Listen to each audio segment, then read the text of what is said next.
I think we have to be very careful the words we say to ourselves, because the moment you say, my life is a struggle, you know what? Your life is a struggle. Actually, spirituality is simplicity. It's not complicated. And I think we complicate it with what we read about, what we hear about. Women tend to find it easier to know I'm in a bad place and I need to get out. Men tend to stay stuck in those places a lot. But once they have that realization, there's almost no going back. They will change that. As you've alluded to, I think for a lot of men, there is a deeper desire for a purpose. Who am I underneath? You really have to find out who you are. If you start asking that question, who am I? That's one of the deepest and best questions you can ever ask in your life. You know, some people can't meditate. They find it very hard because they think they have to still their thoughts completely. Sit there for 5 minutes. Be still and be happy with yourself. Feel it out. Do not be afraid of feelings. Do not be afraid of what's happening to you. Let it pass. It's going to pass. It's not going to be there forever. There's going to be a period where you're going to be alone, and the challenging times are meant to be there. Without them, you don't build the character traits needed to hold the life that you're building towards. Universe, gods, prayer. I want to entertain these words a bit. Is it possible to have spirituality in the absence of a god? If so, what does that entail? That's a really deep question, and I think a lot of men hear the word spirituality and switch off. It sounds abstract, soft, detached from reality. But what if spirituality isn't about floating above life, but becoming more aware inside it? In this episode, I'm joined by Hana Esselink to explore what spirituality actually looks like in practical terms, from energy and intuition to discipline, discernment, and the courage to outgrow your environment. If you found value in this one, support the mission. Please kindly subscribe and leave a review. It helps the show grow, and that means that we can reach more men who are ready to take that next step. Thank you so much. I'm Harrison, and this is the Growth Voyage podcast. Enjoy.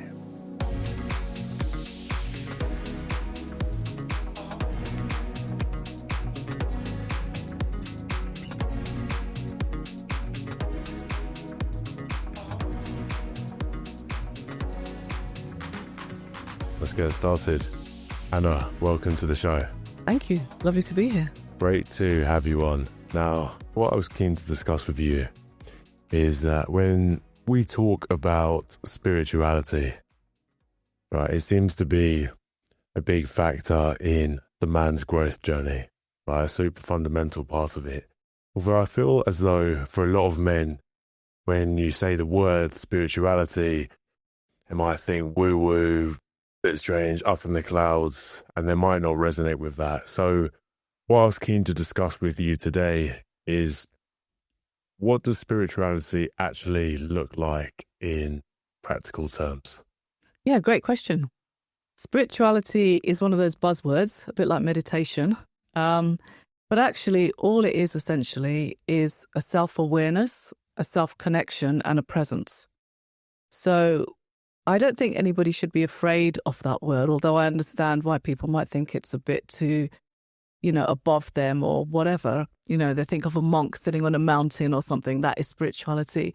There are parts of it that are like that, but it is very simple. It's a basis of scratching below the surface of who we really are and finding out who we really are and finding our life's purpose. It's a lifelong journey, and it can start with very simple ways. You can just have an awakening where one day you realize that you're just not fulfilled with maybe football or beer or any of that stuff. I'm generalizing a bit, but you might realize that there's more. Maybe you have a loved one who passed over, or you just feel sort of like you're just not happy in yourself.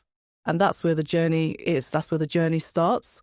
And it can feel quite scary, I think, for a lot of people, not just for men, but it can feel very overwhelming, and you feel a bit like your personality is changing rapidly, and that does happen.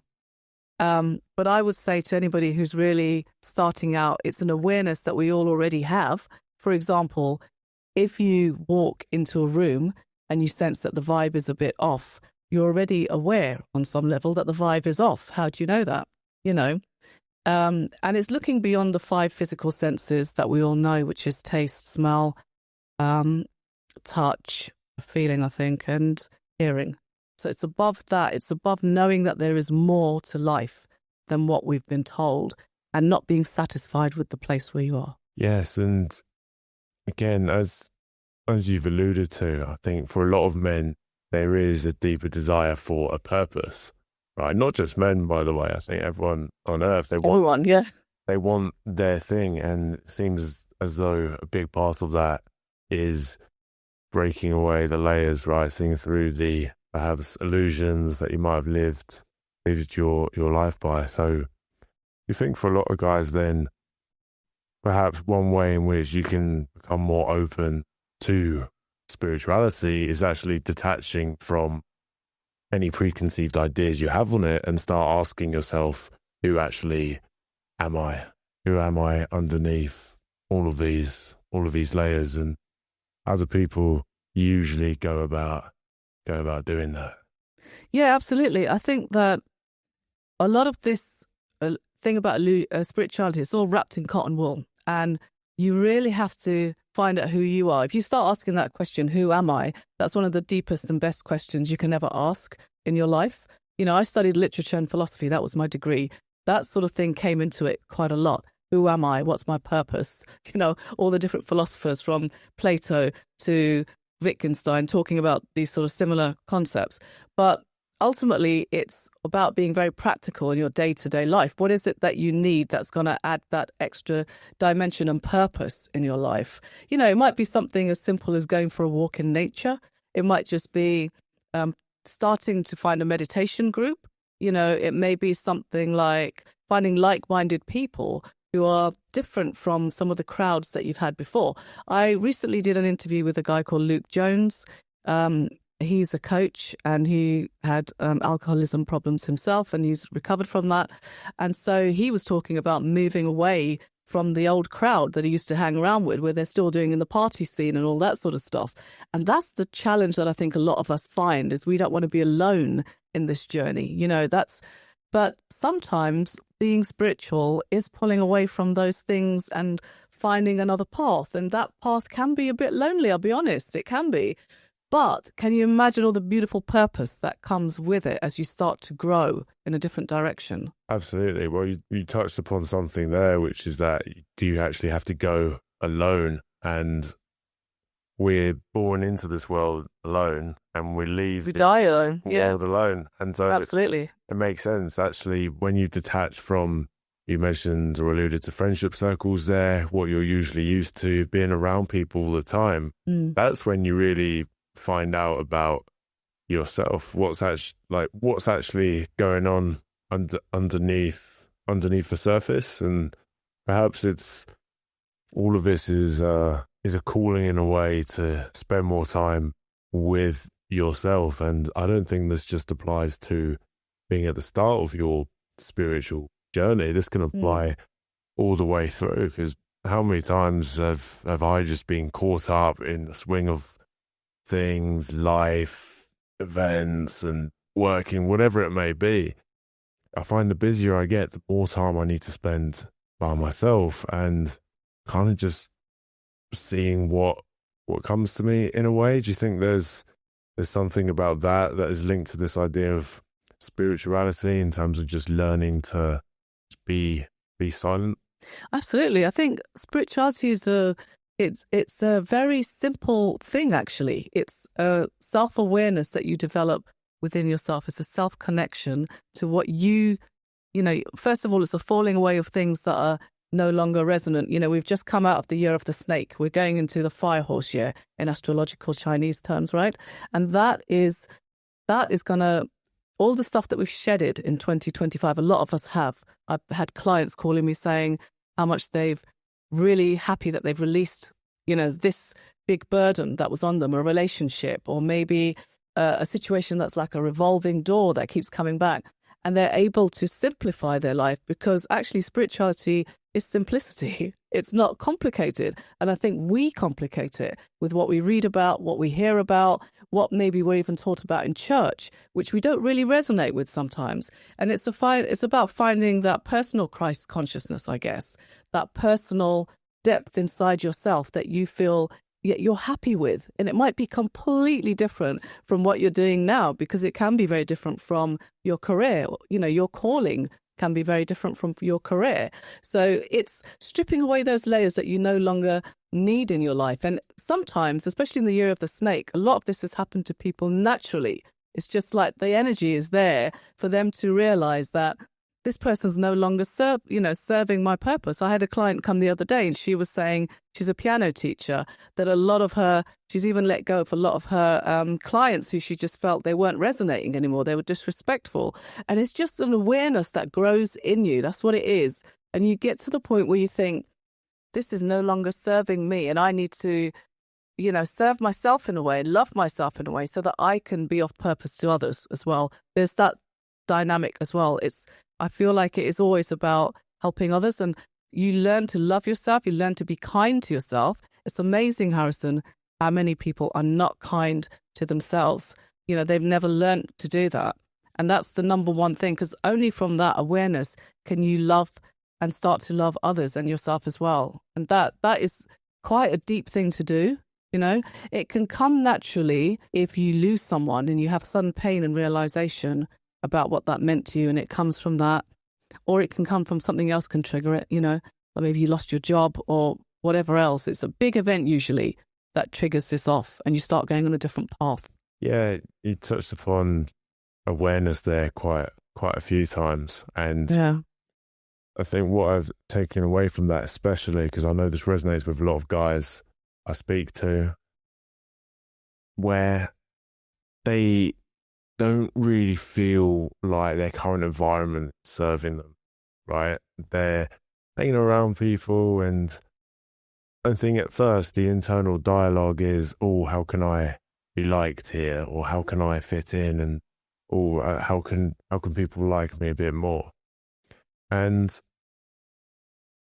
I found that as you will go on that spiritual journey, you start to want that less and less, like wanting to actually find people in the broader sense. And you start becoming a lot more selective over where your time goes, where your energy goes. Yeah, especially. Absolutely. And I wonder if a big part of this spiritual process or spirituality is becoming more sensitive to energy. So it's figuring out actually, how do I feel around certain people?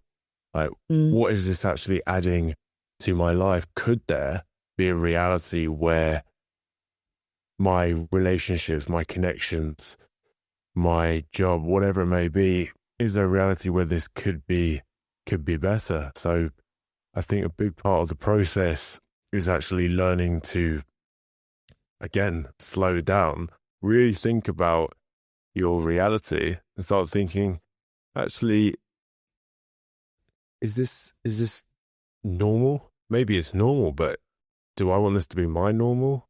And start questioning everything. And I believe if you haven't experienced that feeling of, like alignment, essentially. So all the people in my life, I love hanging out with them. I've got this great job. I've got these great people in my life. Yeah. I feel connected. I think when you haven't experienced that, you're not going to know that it's there. So perhaps the journey is about actually figuring out the potential of what you can experience, perhaps in your external reality. But I wonder how much of that actually comes from your internal reality. It all triggers off in your internal reality, actually. It's like you have a realization one day that I'm depressed. This isn't making me happy. I'm just in a routine. I think for men, it's harder. For women, it's easier to understand that. They're more emotionally in touch with themselves. That's what I've discovered. Women tend to find it easier to know I'm in a bad place and I need to get out. Men tend to stay stuck in those places a lot, is what I've discovered from talking to men and my male friends. But once they have that realization, there's almost no going back. They will change that. And I think it's whatever serves you, even in a small practical way. Like you might be loving going for walks in nature, where you do actually find that it's a great reset for your mind. Maybe you've been depressed and you go for a walk for 10, 15 minutes a day, and you find that that walk in the nature, the trees, the grass, everything serves you, and you start to see a different perspective.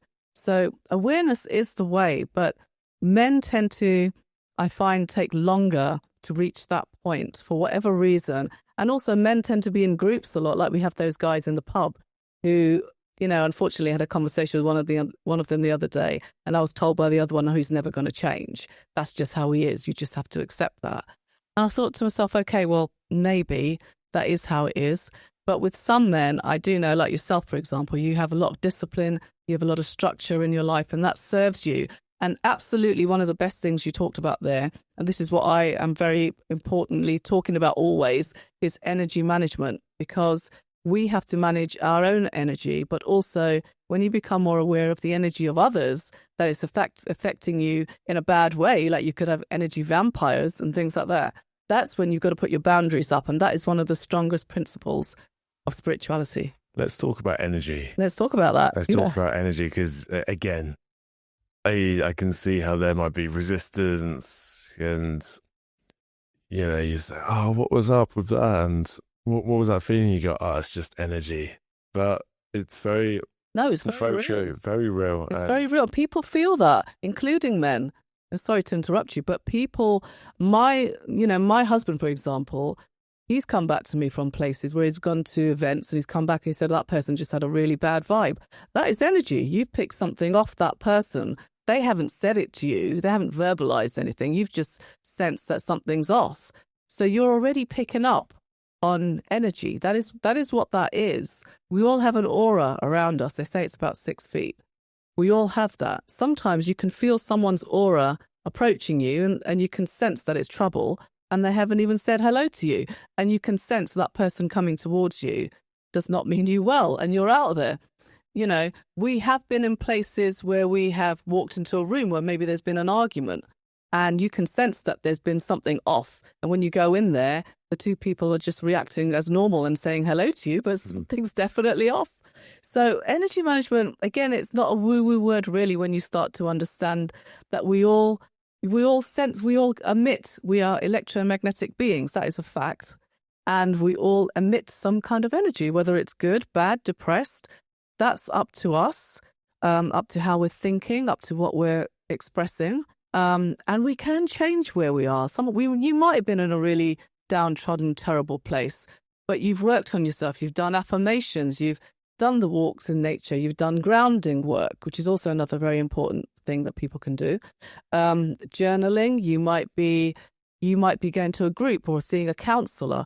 All of that stuff will help you to understand your own energy, and the things that don't resonate with that anymore, you'll either cut it off or they will naturally fall away. And that includes people as well, by the way. So energy management is one of the key things about spirituality. It is also in the Bible.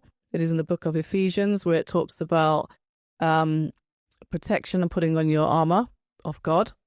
And because there are, I think it talks about invisible principalities and things like that you could protect from. It is biblical. So I am talking about something that has been written, thousands of years ago, hundreds of years ago.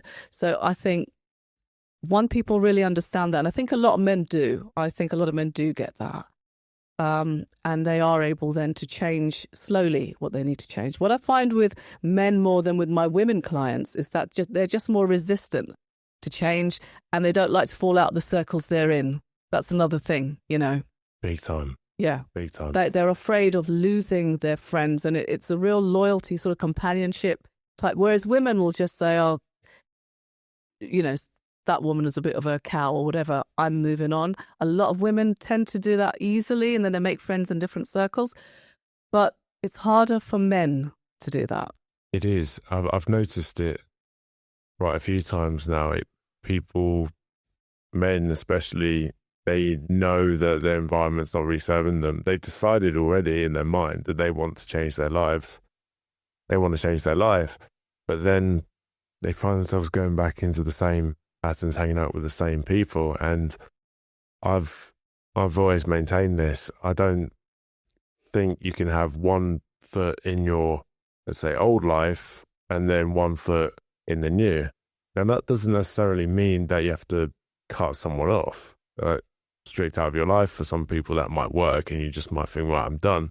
Some people might just be, I think, maintaining a healthy distance from them while you focus on your own stuff and start thinking about, again, we talked about energy, alignment, right? What actually feels good for you, and don't settle for anything less. Yeah.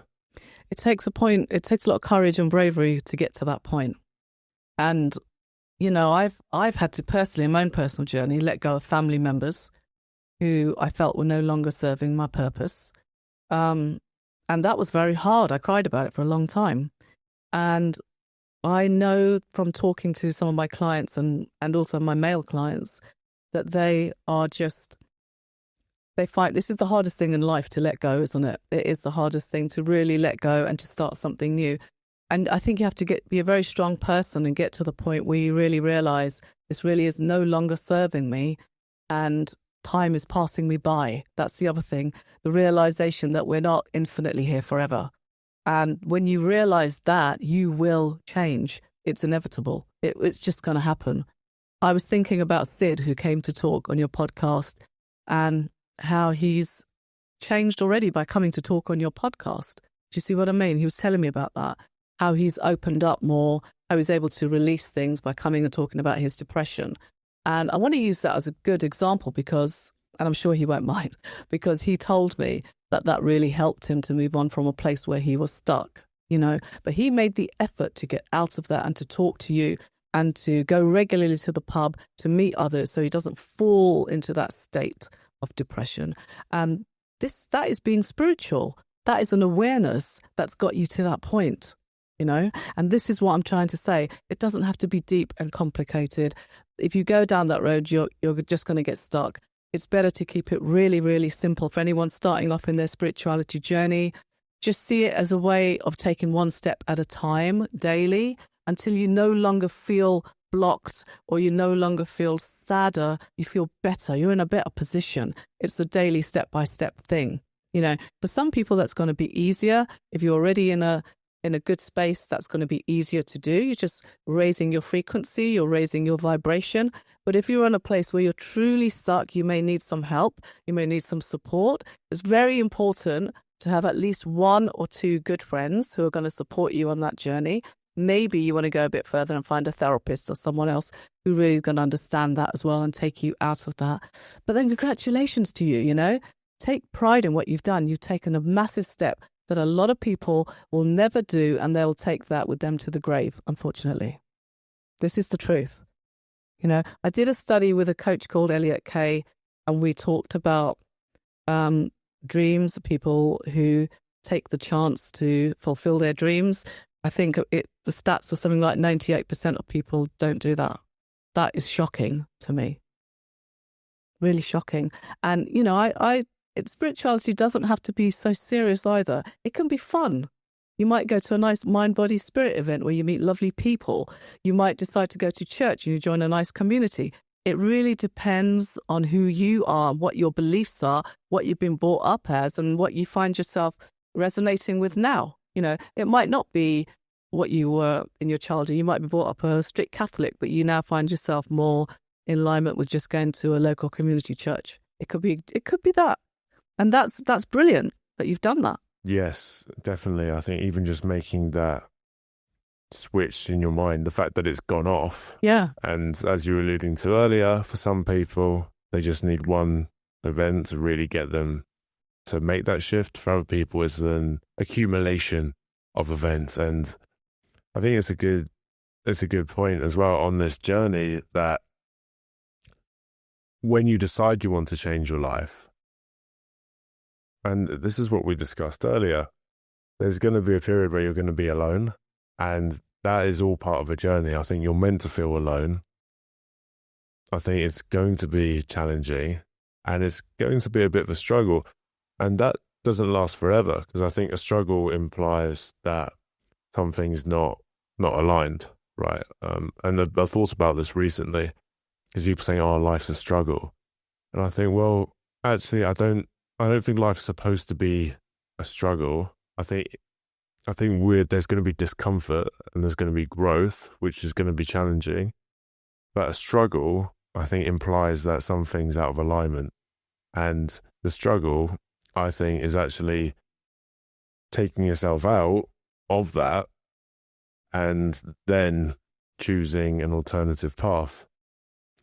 And these are always temporary if they're chosen consciously. But once you've chosen that path and you're there, I believe you're going to go through numerous setbacks. You're going to have numerous insights come through, and the challenging times are meant to be there because without them, you don't build the character traits needed to hold the life that you're building towards. Yeah.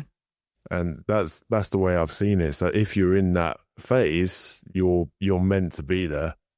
And we can get quite caught up wishing we were like in another stage or that we're getting to that end point. But then the way I've always liked to see it is, well, you're not going to go back, right? Because you've done that before. You've kept on going back to the same people, the same crowd, the same habits. Yeah, and same habits, exactly. that hasn't served you. So you're not going to go back. And so the only way you're going to go is forwards. And so it's inevitable if you're just taking small pieces of action every day, like some of the stuff that you've alluded to, whether it's therapy, counseling, grounding, whatever, picking a new hobby. Yeah. It's inevitable that you're going to get to where you want to be. And you don't have to be finished product. All you have to be is on an upward trajectory. If you're on an upward trajectory, then it's inevitable. You've just got to keep on going. And I think that is where character traits are formed, which you can take with you. No one's going to take that away from you. Yeah, that's true. I think people may need some help with that though. And because habits are so deeply ingrained in us, I think it takes quite a while to change a habit. Is it 17 days? I have to look at the stats, but there's something about changing a habit. It takes a certain amount of time. And people don't want to change their habits because they're comfortable and they're in their comfort zone and they love staying in that zone and it serves them on some level. This is what I'm saying. Once you realize it doesn't serve you, that's when you're at the crossroads. That's when you're going to be like, do I continue doing this for the next 2 or 3 years, 5 years, 10 years until I die? Or do I step into something that's unknown to me, but could ultimately be more rewarding? It's a real shift, and again, it's like feeling. It's like you just know it's time to leave it behind. Even recently for myself, so I used to be a chain smoker, so I used to love smoking, and at one point I just decided, okay, I'd had enough, so I went off nicotine entirely. And again, it took various times and getting off it and getting back on it again throughout my life. Eventually, I knew I was done. Yeah. I just knew. I said, this isn't aligned with where I'm going. I don't want my body to feel that way. I'm an athlete. So I was just done completely. Went all off it. And then I started working for myself. And I started thinking, I've heard nicotine's quite good for focus and concentration. And some people had told me that. They said, yeah, just keep it under 2 milligrams. And so I started taking nicotine gum for that. And at first I thought, oh, yeah, this is great. I've got a nice boost from it. But then I realized that it didn't agree with my body at all. So I was doing all this physical stuff, going to the gym. I was in jiu-jitsu tournaments, pro wrestling, and I would gas out so quickly. And I would lose it. And I thought, what's going on? Yeah, you could talk about adrenaline and all this other stuff. I soon realized it was like, and I was paying attention. I thought, no, this doesn't feel good in my body. My body just shuts down. Next thing you know, I do some research, and not only does it have all the other stuff in it, like additives and what have you, but it actually vasoconstricts. Yeah. So vasoconstricts, it restricts blood flow Right. to your muscles. Okay. Wow. Didn't know that. And so that was when I was like, well, I'm actually done with this. Like I've seen it just has no value, or at least it doesn't have an upside, it has a downside in my life. So I just knew at that point, done. Yeah. And I just thought, yeah, cool. There might be some symptoms that come up for about a week or so, but there's no chance that now I'm going to go back to that, because it was making my performance worse. And that was fairly recently. Right. And I think sometimes you just need to have that shift in your mind. And yeah, well, the two don't go together after a while. And well done, first of all, for doing that. That's brilliant. But what happens is, as you raise your frequency, as you raise your vibration in life, with whatever that is, whether it's through prayer, because prayer is very important actually, or whether it's through grounding work, or whether you're doing affirmations that you're taking seriously, looking in the mirror every day, whatever it is that you're doing, at some point, if you've got a bad habit, like, for example, what you're saying you had, it's going to shift equilibrium. You're going to be up there in your mind, but your habit will be down there, and you're going to realize this is no longer meeting where I am. You know, that version of yourself where you are now needs something else. It doesn't need that low vibrational. And I used to work for an alcoholic, so I do know what I'm talking about. He was an artist, and he's sadly passed away now, but the work that he was doing was amazing. It was like, you know, beautiful pictures of like heaven and things like that. Just really lovely art. But it wasn't in alignment with his alcoholism, and he was going to AA meetings and things like that. And so, yeah, it just becomes a massive gap, if you like. So you're on one way, but then maybe your subconscious or where you're coming from is still in the old way. And it's retraining that into your deep subconscious as well, 90% of which we don't even know what it is, right? I'd like to think it's a connection to the divine. It's like Einstein said, imagination is more important than knowledge. It's locked in there. So what is it that you're locking into your subconscious all the time? Because that's what you're going to manifest into your life, actually. If you're doing 1 hour of prayer and good affirmations every day, and then 23 hours of the day, even as you sleep, because your mind's still working, you're worrying or you're anxious or other bad things are coming up, that's actually what you're manifesting. It isn't that 1 hour that you've done. So it's kind of skilling and training ourselves every day in the way that is right for us, because it's different for different people. And that is what locks into your subconscious mind. And ultimately, that is what you manifest into your life. Well, this is a great point as well. Again, when people hear like manifestation, they think, okay, woo-woo, but I think you've broken it down pretty simply as well. But whatever you're thinking about, whatever you're entertaining, that will end up being your reality, because that's all you're looking for, right? Yeah, that's what you're thinking about constantly. And what you're thinking about, you're attracting to you. That's basically what it is. And so the first thing is to realize if you're having anxiety problems or you're going round in a circle, because that's basically getting away from the present, going into the past, going into the future. So practicing presence and mindfulness would be a great way to bring yourself back into a place of here today, grounded, rooted. I'm talking to you, you're talking to me. This is the moment that's actually opening up right now. I wonder if mindfulness is actually linked to like stopping habits as well. So what I found talking with guys is, let's say they're removing a habit from their lives, that actually leaves quite a big void sometimes. And they're not and that void does need to be filled in something. Yes. Yeah. So what's an approach there people can use? I mean, you could say mindfulness perhaps, but when you say the void needs to be filled with something, what is that something, would you say? Well, it's different for different people, but I know for Alan, the artist who I was working for, who was an alcoholic, he gave up alcohol, but he replaced it with smoking. So it was like replacing one bad thing with another thing. But I preferred the smoking in a way. I mean, he was a very dapper, tall guy, dressed really nice, trilby hat, all that stuff, real East End Cockney guy. And he started the smoking, and the alcoholism got less and less and less. That was his way of dealing with it. But I said to him, you need to think about that, that's another bad habit. Is there something else you can replace that with?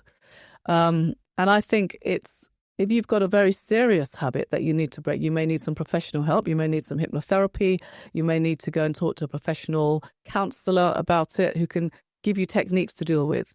But mindfulness in itself is different from different people. Again, it's one of those big buzzwords.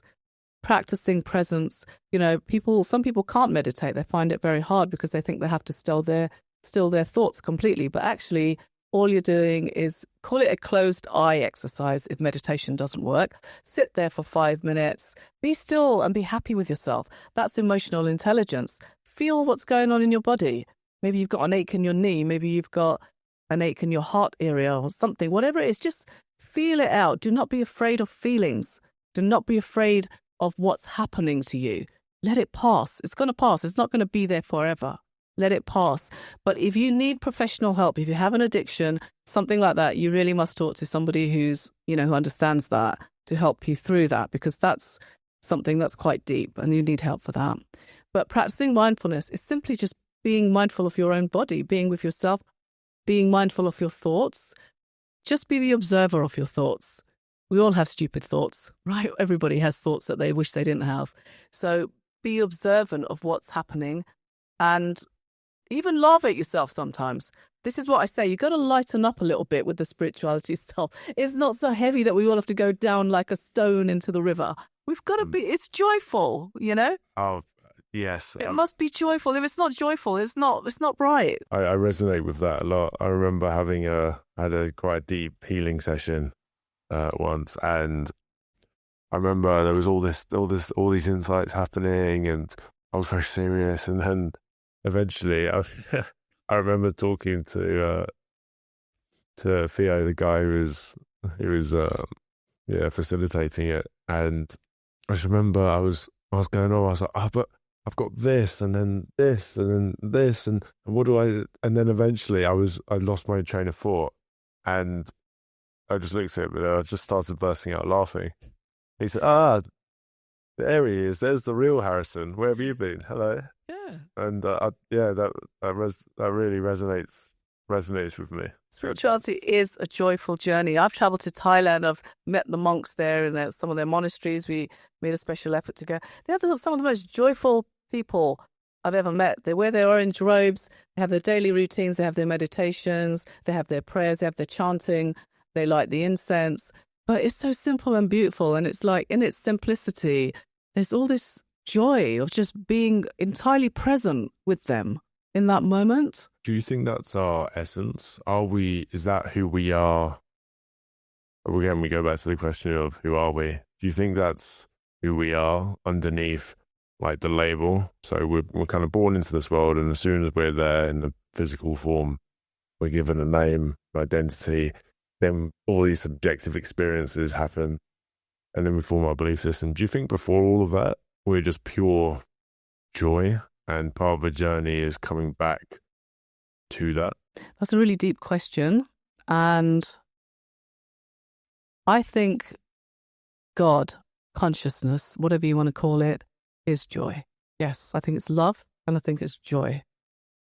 But we as humans don't have that experience. And as soon as we absorb even what our parents give us and then what we're taught at school, what we're programmed into believing in the matrix, if you like, in the world, joy is kind of unprogramming all of that and going back to basics. And yes, I think the essence of us is actually love, actually. But love is joy as well, isn't it? It's finding those moments that are so happy and so beautiful, because that's not going to be there all the time. It's unrealistic to think that.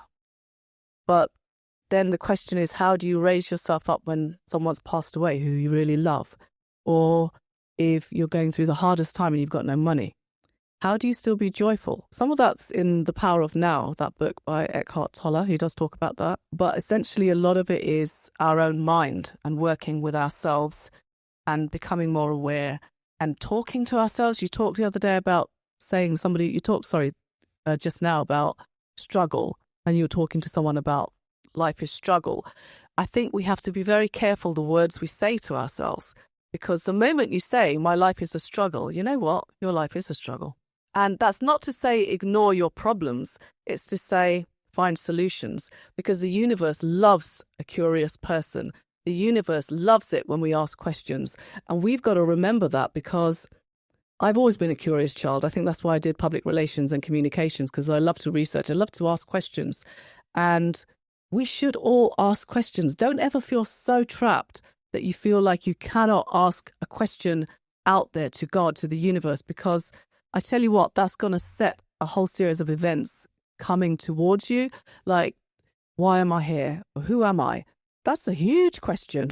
And that will bring you, they say when the pupil is ready that the teacher appears. And I do actually believe that. You will find someone who will guide you and signpost you, and you'll get guided. The universe actually is a series of signposts, signs and wonders. Nothing happens without something calling it in. Do you understand? That's why it's so important when you even think things out. If you're sending out those negative thoughts all the time, guess what? There'll be more of it coming. Yeah. Well, on that note, I think again, there can be talk about, it's like, just be, and again, I understand it. There's pushback. It's like, oh, just think positive. Yeah, sure. Like, it's simplified, but it's kind of true. You know, it's not denying. I don't think it has to be, like you're saying, it doesn't have to be bypassing your experience. I think there comes a point where you think, actually, no, we have a choice. We have a choice sometimes. I really do believe that. And you mentioned a couple of words there that people might be picking up on. Universe, God's, prayer. I want to, entertain these words a bit. So let's entertain them. I don't mean, sorry, just want to say, before we go any further, I just want to say, I know it's not easy to think positive all the time. I have struggled with depression with my life due to a very traumatic background. And I didn't understand that I was in depression. You know, I just felt sad all the time. I felt like, why have I got such an unhappy family life? Blah, blah, blah. This is a case for a lot of people. So I'm not saying it's easy to think positive. It isn't. You've got to be at a certain point where you push past that barrier of that sadness in yourself to get to the other side. And there is another side. That's what it takes work. I want to highlight that. It takes work. And that might mean changing some of your negative programming. For example, I had huge anger issues due to not being able to voice who I really was. It was suppressed a lot. I had huge issues in relationships when I first started. And it took time, effort, and awareness to say, okay, actually, I have an anger problem. How do I deal with that? I'm a fire sign anyway. How do I make myself less fiery? How do I make myself more ladylike, but who I really, truly am? And you know what worked for me, Harrison? I prayed about it because I believe in prayer. And people say, don't pray if you're feeling desperate. I was desperate. I was just like, I need help. Otherwise, I'm never going to have a good relationship. I need help right now with my anger. Please, can you help me? And guess what? I found a couple of people who did help me with it. Thank God I was guided. And we all are guided, whether it's through your ancestors, whether it's through your guides, whether it's through your prayer. We are guided. That is the truth. People think that's woo-woo. Well, test it out is what I'd say. Test it out. I love a skeptic, actually, because I was highly skeptical. I've always been a skeptic. My mind is always very analytical. I love to analyze stuff.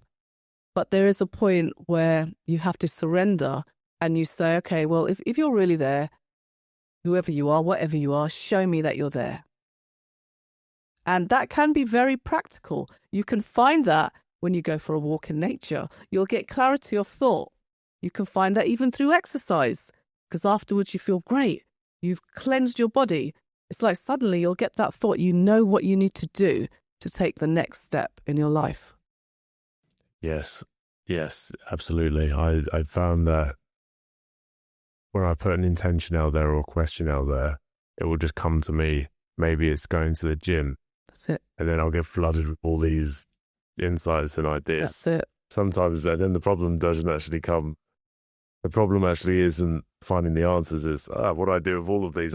Pick one. You know? There's just too many options. Yeah. But I mean, what what a great problem that is to have. Yes. What a And that's blessing. what I'm saying. We live in an intelligent universe. We're not living in an existential hell, which is what a lot of people are living in themselves.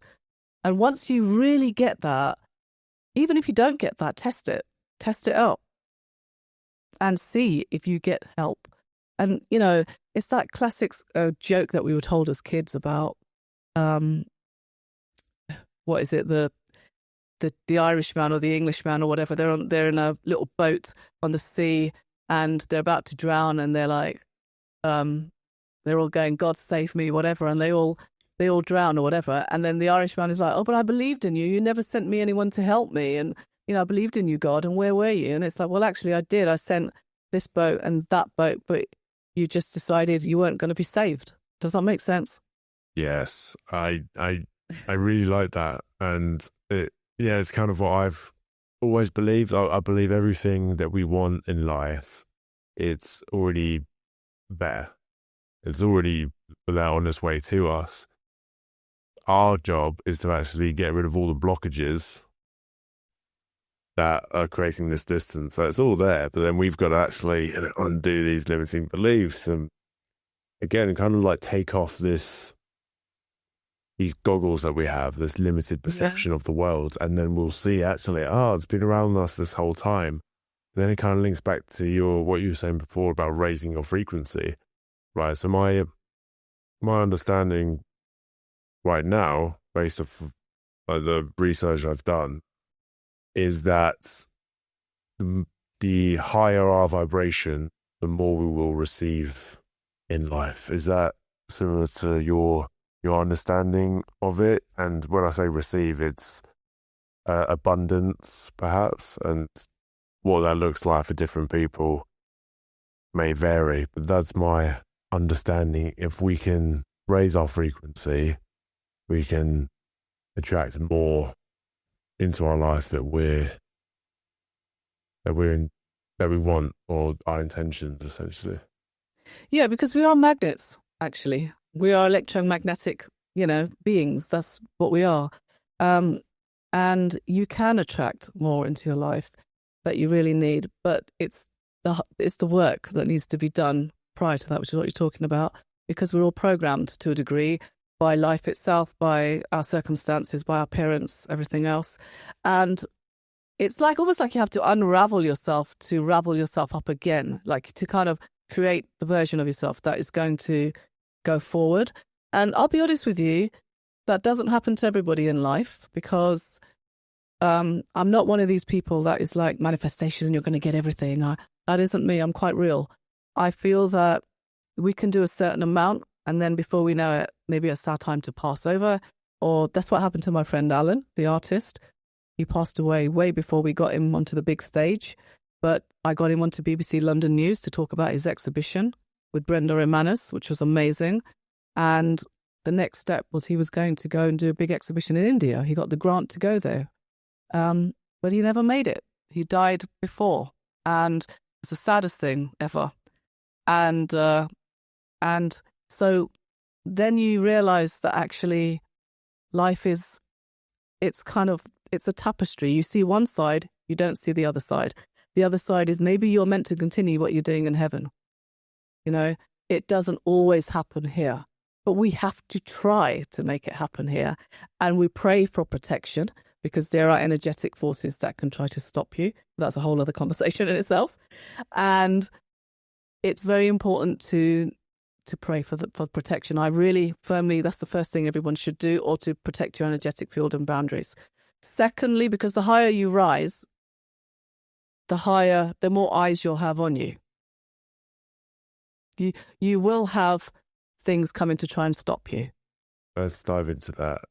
That's a deep one, though, but we can dive into that. Yeah, I think so. It's it's something. It's one of my prayers, if you will. It's one of the things is just protect me from you can call it evil spirits, negative energy, whatever works for you. And it's one of my things. Another thing I like to ask for is the God's consciousness, the discernment and wisdom of that. I know some people call it the Holy Spirit, for example. I love the Holy Spirit. I'm always calling on the Holy Spirit. Yeah. Again, different realms, and I think people have different ways of calling that in. But for me, it's those two. I think those will always be there. But yeah, I think it'll be good to touch upon that because, again, when you hear like sending, you hear like, sending good energy your way, and that annoys me. And love and light will send you love and light. I won't say what I say to that. I'll think about that sometimes. But no, but I used to be this person that always thought if someone prayed for me, I was so cynical as a teenager. I'd be like, whatever, I don't care. But I realised how stupid that was because I've grown older and I've realised actually someone says they're going to pray for you and they mean it, they're intentional about it, that could save your life. And I'm not kidding. That could save your life. Maybe you were meant to go out there and, a car was going to hit you, but it just went over your foot, the tyre. One of my teachers said to me, my first teacher, who I really respect, if there's energy that's sent to you that's very negative, that's meant to break your leg and it just stubs your toe, which actually happened to me the other day, I've stubbed my toe, then be grateful because it was meant to do far worse and it didn't. So always pray. Even thoughts that we send to people, if they're constantly negative, it can affect us. It can make us sick. It's what we call the evil eye, jealousy, envious, a lot of that stuff. They take it far more seriously in certain cultures than others, but it is real. You try sending someone lots of negative thoughts all the time. This is what I'm saying. We pick up on energy. Someone's sending that to you all the time. You're just going to be like, whoa, there's something off about that person. I think I'll stay away. I wonder if this is where discernment comes in because, again, it's been discerning where, is this an energy that I feel or is this me projecting my own judgment? And perhaps the journey to getting that discernment is through getting to know yourself better over time. But it's something that has come up for me. Like, am I making this a thing? No, you definitely feel it. If someone's sending you that vibe, you definitely feel it, unless you're having a really bad day and you're having a bad day and you're just in a bad mood. If you're having an okay day, you're in a good state and you're feeling that, you're feeling it. Just trust it. It's your intuition. It's your gut feeling. That feeling, that's another important thing I want to say, actually. Men as well as women have gut feeling. They have intuition. They know if they're meant to go out with a certain woman or if they're not. Something is telling them that. Trust that because that is the first thing, it's the right thing before your mind kicks in. Once your mind kicks in, 5 seconds later, all sorts of doubts and things will come up. But lasso you in that very first feeling because that's the correct one. That's important to know that. And I suppose you can only really get to understand what that feels like, again, by spending more time with yourself, meditation, Absolutely. Learning what the different signals. But some people have that, despite that, they still have that strong sense of intuition, actually. It doesn't always come from learning to know yourself better. But obviously, as you get to know yourself better, you know more about that on a deeper level and about others. But even if you don't, you still might have that gut feeling about something already, A lot of us have it. It's there. It's inbred in us. It's in us. But we just ignore it or we just don't take the time out to get to understand. It's that quiet little voice before the mind kicks in. But that's the one to trust, Yeah, absolutely. Well, I think we've covered quite a lot of bases in this one. What we can do, we can head over into the closing traditions of the podcast. The first two questions are routine. They're asked at the end of each episode. And the third one is asked by a member of the Growth Voyage community. First one, very simple.